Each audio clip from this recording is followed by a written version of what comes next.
Assalamualaikum Bu. Waalaikumsalam warahmatullahi wabarakatuh. Mutari, sehat Mutari? Nggih Bu, ini mohon maaf saya pagi-pagi ganggu Ibu mau on lari-lari ke sini. Nggak apa-apa, pokoknya kami siap menjadi pelayan Anda. Terima kasih Bu. Ini saya mau kan mendapat tugas dari CPT untuk tahun 3.1. Belajar dari Ibu Kepala Sekolah mengenai pengambilan keputusan yang berbasis tentang dilema etika itu. Nanti ada beberapa pertanyaan yang akan saya sampaikan ke Ibu ya. Boleh. Nanti kalau saya bisa tak jawab, mudah-mudahan bisa semua. Saya mulai ya Bu ya. Yang pertama, selama ini bagaimana Ibu dapat mengidentifikasi kasus-kasus yang merupakan dilema etika atau rujukan moral? Terima kasih pertanyaannya. Yang pertama terkait dengan dilema etika atau pembujukan moral. Kami selalu berupaya untuk mencari solusi yang terbaik. Tentu saja semuanya ada prosesnya gitu tadi ya. Kita identifikasi dulu sebenarnya permasalahannya itu apa kan. Kita kan tahu ya yang namanya dilema etika itu kan pilihan ya. Pilihan mana yang harus kita pilih antara benar dan tidaknya kan gitu. Sehingga kita sebagai pimpinan itu harus berhati-hati di dalam mengambil keputusan supaya semuanya menjadi nyaman gitu. Jadi kalau laki-laki mungkin tek-tek, tapi kalau perempuan itu pakai rasional juga ya. Jadi kita identifikasi permasalahannya, kemudian perlu kita teliti bagaimana permasalahan itu, kemudian kita mencari jalan yang terbaik ya. Contohnya saja, bisa ya? Contohnya saja misalnya ada karyawan ya. Karyawan itu contohnya yang terjadi di sinilah, kita mau outbound ya. Jadi karyawan ini kan dia kan jadwalnya kan tanggal 7. Tapi ketika tanggal 7 beliau kan juga beliau kan nggak bisa karena ada urusan yang tidak bisa ditinggalkan. Padahal saya tahu kalau orang ini tuh sebenarnya ingin berpartisipasi. Sebenarnya kalau secara rasio, kalau misalnya bertanya tuh misalnya nggak ikut ya sudah pamit selesai kan gitu. Itu kan bagi guru pemikirannya. Tapi kami bagi pimpinan itu beda cara berpikirnya. Kalau orang-orang seperti ini kan dia punya maksud baik gitu. Kenapa tidak kita akomodir? Karena dengan kita akomodir, dia nanti akan tambah termotivasi di dalam mengelola perpustakaan. Itu saya yakin itu. Makanya pikiran pimpinan dengan guru itu beda. Ketika dia bertanya kepada guru, gurunya pasti jawabnya wes. Kalau misalnya tidak bisa ikut ya sudah selesai kan gitu. Tapi bagi kami tidak seperti itu karena dia itu sebenarnya punya rasa empati yang tinggi. Kalau misalnya dia itu orang egois ya sudahlah. Kalau aku nggak bisa ya sudah selesai. Tapi kan dia kan tidak. Dia tuh berpikir gimana ya saya itu berpartisipasi sehingga kami kemudian mencoba untuk berkomunikasi dengan kelas tertentu ya.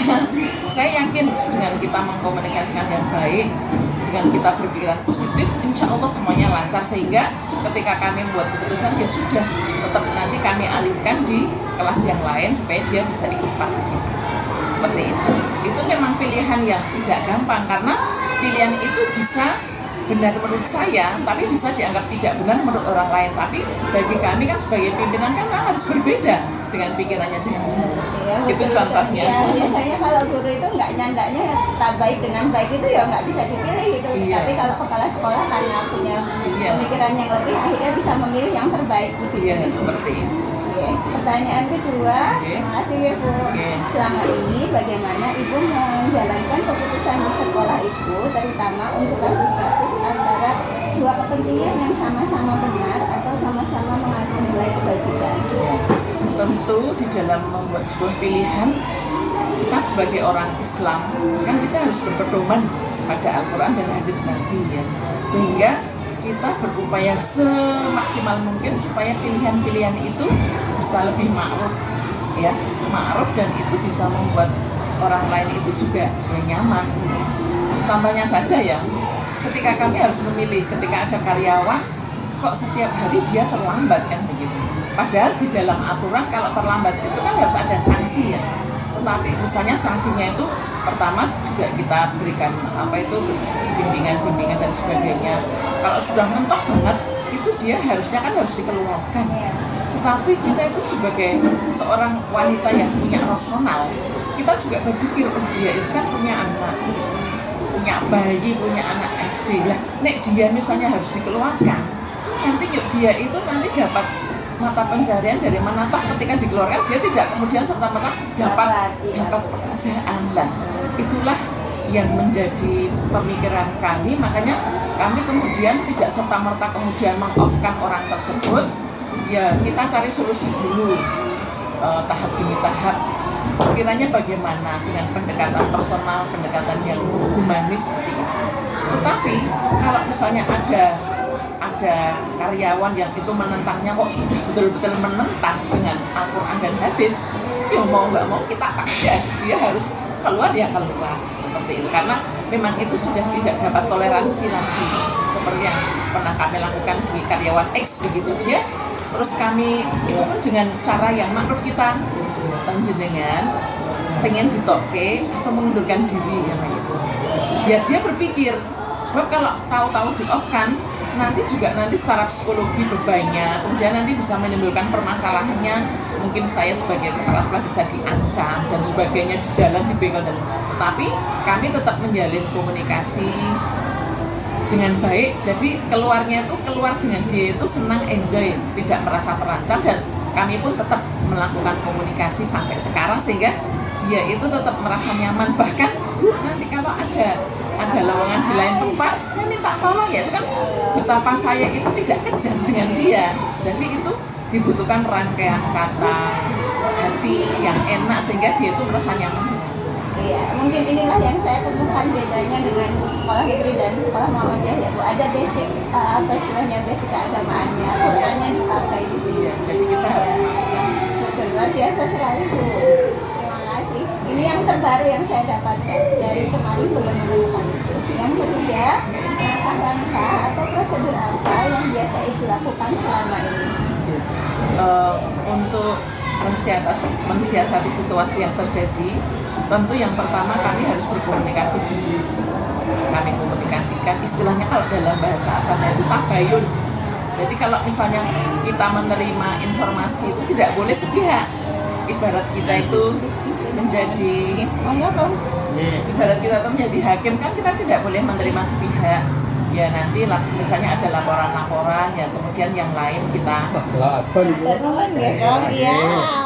mintai keterangannya juga. Jadi kita betul-betul penelitian begitu supaya nanti dapat terpecahkan dengan baik, lalu kita komunikasikan. Ya contoh saja yang terjadi misalnya di sini kan ada kasus pembulian misalnya.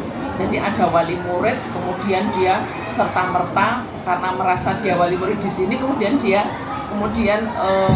ada di posisi di kantin, kemudian ketika dia melihat sesuatu yang menurut dia tidak benar langsung kan gitu, sehingga kan itu bisa menyakiti sang anak sampai sang anaknya mau down, ya tidak semangat lagi lah, sampai mau dilaporkan ke lembaga hukum karena memang orang tuanya juga pinter sih lah. Kemudian caranya ya kami panggil keduanya, tapi memanggilnya bertahap. Yang pertama Ibu A dulu, permasalahannya apa, silahkan cerita, nanti kami tampung.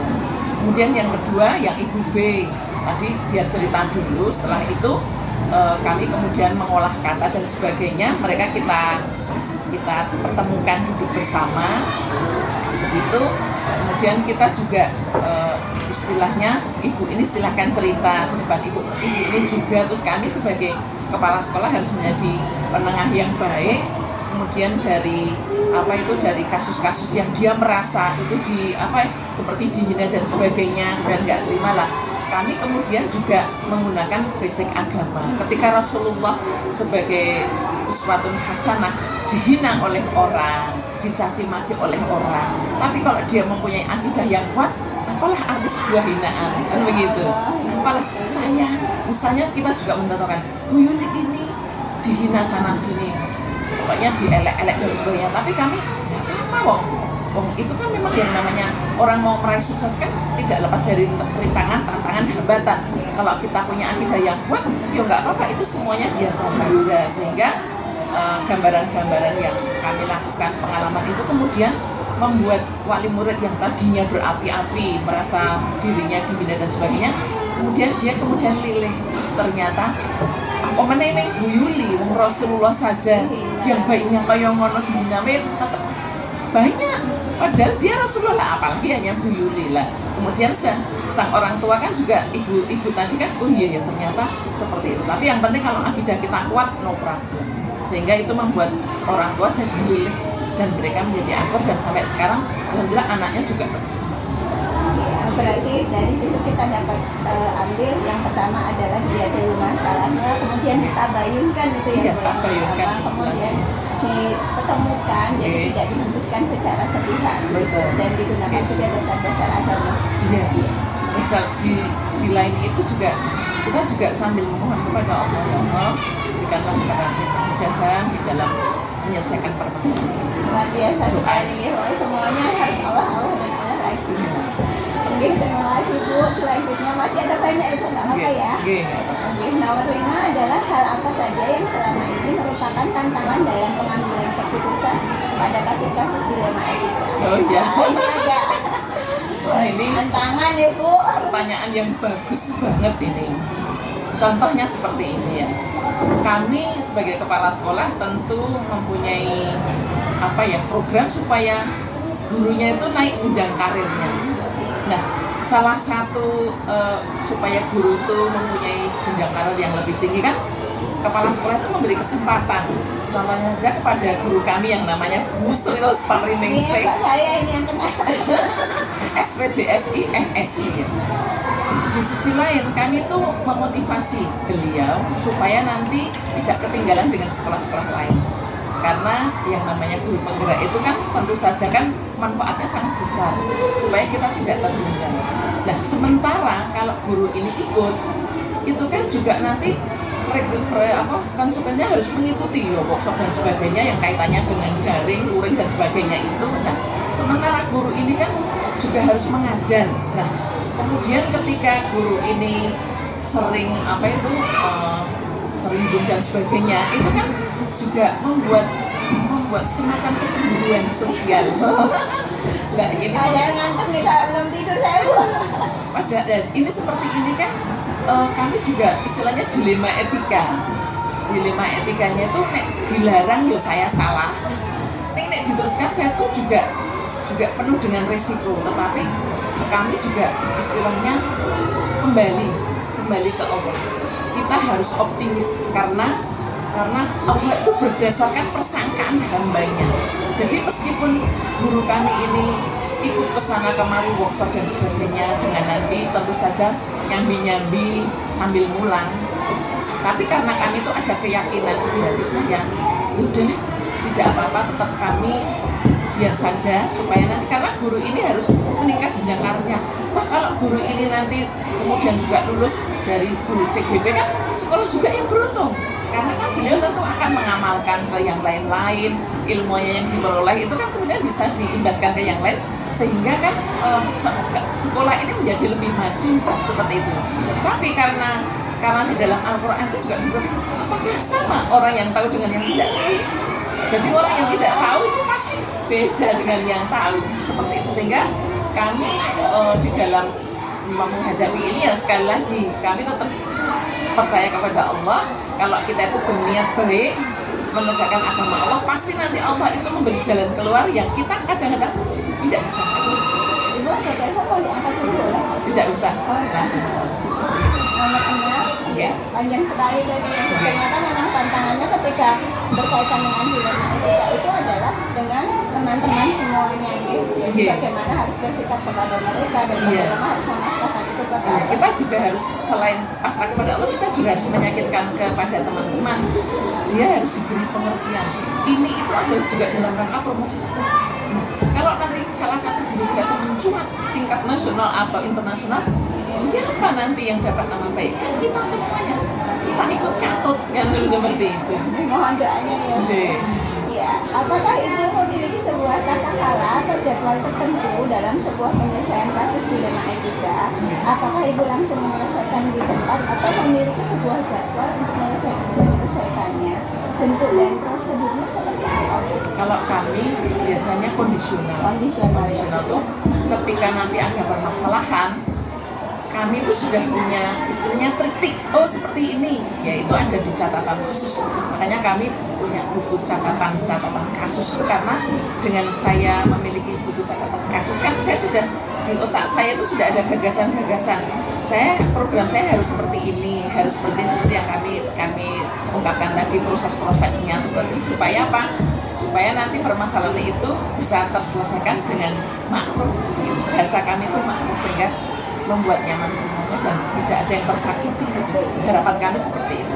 Tapi toh ketika nanti ada yang terpaksa tersakiti ya kami kemudian juga tetap nanti menggunakan bahasa agama ya jadi takdir ilahi kan gitu. Kita sebagai orang yang beriman ya butuh percaya karo takdir. Nah seperti itu, harus ikhlas, ya harus menerima, harus legowo. Justru malah kita minta kalau ada yang masalah itu bersyukur karena itu mungkin cara Allah membimbing kita itu seperti itu. Jadi kita tetap harus selalu positif thinking. Betul sekali. Jadi memang tidak semua masalah itu bisa kita selesaikan seketika, tapi juga ada juga yang bisa kita jadwalkan. Ya, betul sekali. Nomor 7 Ibu, adakah seseorang atau faktor-faktor apa yang selama ini mempermudah atau membantu Ibu dalam pengambilan keputusan dalam kasus dilema etika? Tentu kami mempunyai jalan keluar dengan adanya para koordinator bidang. Sebagai kalau di sekolah menengah itu kan namanya wakil kepala sekolah ya, dengan adanya koordinator bidang itu kalau ada masalah-masalah tentu saja kami tetap berupaya untuk mengkomunikasikan, mendiskusikan dengan para korbit. Kan di sini ada korbit kesiswaan, kurikulum, sarpras, isu baris, dan ada juga kalau sekarang malah ada korbit humas ya. Itu nanti saya yakin mereka ini yang membantu kami, membackup kami ketika kami ada permasalahan, dan selama ini juga semuanya lancar dengan terbukti bahwasanya korbit kesiswaan kami dipromosikan menjadi kepala sekolah. Itu kan sebuah hal yang luar biasa ya. Jadi itu juga di luar itu gaungnya tuh begitu kok hebat ya, misalnya dia kayak orang kok saya kayak ini ya, karena kami selalu berpikiran positif terhadap siapapun. Saya yakin kalau saya selalu berpikiran positif kan energi yang keluar dari diri saya kan malah jadi positif kan begitu. Jadi bisa melahirkan kreativitas. Sebab kalau di dalam hati saya ini sudah ada penyakit hati, misalnya seperti marah, dendam, berpikir negatif, itu kan kreativitas tidak muncul gitu. Karena al-ilmu nurun, ilmu itu adalah cahaya. Manakala hati kita kotor, ilmu itu akan mental. Tetapi kalau hati kita berupaya untuk bersih, selalu berpikir positif, dia begitu mungkin karena belum tahu. Mulai wis tahu ya menunggu. Ya gitu. Jadi kita tetap harus sekali lagi berpikir positif. Masya Allah, luar biasa sekali jawabannya Bu. Benar-benar udah kayak Mama Deda nih. Ya bismillah. Oke, yang terakhir adalah dari semua hal yang telah Ibu sampaikan tadi, pembelajaran apa yang dapat Ibu petik dari pengalaman Ibu selama ini mengambil keputusan berdasarkan dilema etika tadi? Yang jelas buat saya itu adalah memotivasi saya untuk 1 belajar, 2 belajar, 3 belajar. Masya Allah. Iya betul. Karena bagi saya yang namanya belajar itu tidak harus di bangku kuliah, tidak harus menempuh S2, S3. Tapi kalau untuk yang muda-muda memang saya sarankan. Tapi untuk seperti kami yang sudah usia lansia, sudah 56 itu ya tetap kami belajar, karena bagi kami menuntut ilmu itu adalah kewajiban seorang muslim dari lahir sampai mati. Sehingga dimanapun kami berupaya untuk menjadi sumber pembelajaran buat saya, apapun yang. Masya Allah, Ibu jawabannya luar biasa sekali nih tadi dari awal bagaimana cara mengidentifikasi dilemanya ketika itu baik-baik berbenturan, kemudian bagaimana Ibu menyelesaikan masalah, dan yang hebat itu adalah ditabayunkan dulu, kemudian bekerja sama dengan yang lain dan kembalikan kepada Allah. Itu yang luar biasa sekali. Terima kasih Ibu untuk jawabannya. Saya belajar banyak dari Ibu di sini. Ya, biasanya kalau kita jadi kepala sekolah itu harus menghadapi seperti itu ya bisa lah. Tapi saya yakin benar bisa kok. Bismillah, nanti sama Ibu dari. Tapi saya nggak mau jadi kepala sekolah, jadi guru saja Bu. Terima kasih untuk waktunya ya Bu, dan mohon doanya saya segera selesai. Amin. Mudah-mudahan sukses selalu ya. Amin Ibu. Matur nuwun.